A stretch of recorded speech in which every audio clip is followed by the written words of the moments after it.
मुझे मुरसल क्यों मेरा सभई चो सुभान अल्लाह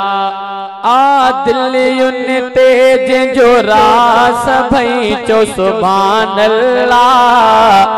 मुझे मुरसल क्यों मेरा सभई चो सुभान अल्लाह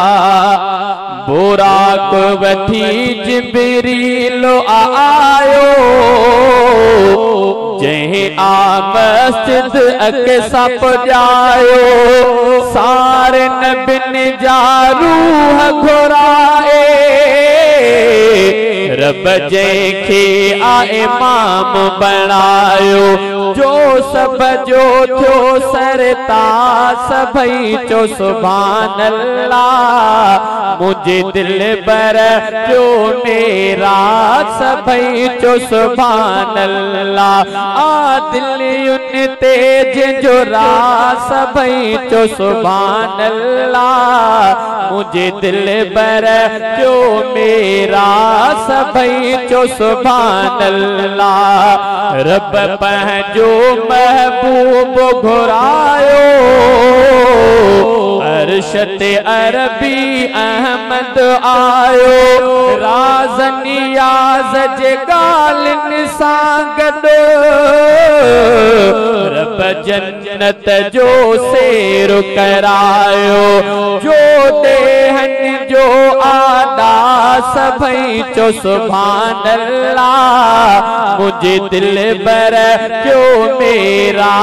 सभई चो सुभान अल्लाह आदिल युन तेज जो रास सभई चो सुभान अल्लाह मुझे दिल बर क्यों मेरा सभई चो सुभान अल्लाह जान जुती सां अर्श ते आयो अर्श जुतीअ खे सीने लायो मदनी थी मुश्ताक अपोतो रब उनखे दीदार करायो सब मलकन क्यों आका सभई चो सुभान अल्लाह मुझे दिल बर क्यों मेरा सभई चो सुभान अल्लाह मुझे दिल बर क्यों मेरा सभई चो सुभान अल्लाह बेशक आ मेरा जो सआदत इज्जत अजमत जी अलामत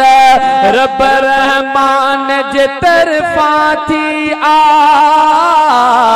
पाक नबीअ ते खास इनायत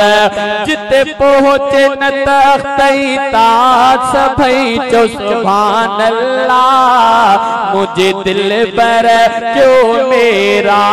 सभई चो सुभान अल्लाह मूसा थी बेहोश गिरी पियो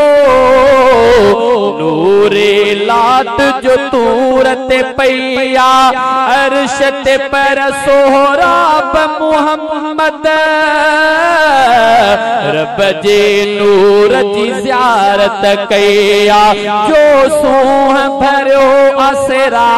सभई चो सुभान अल्लाह मुझे दिल बर क्यों मेरा सभई चो सुभान अल्लाह मुझे दिल बर क्यों मेरा सभई चो सुभान अल्लाह आदिल युन तेज जो रास सभई चो सुभान अल्लाह मुझे दिल बर क्यों मेरा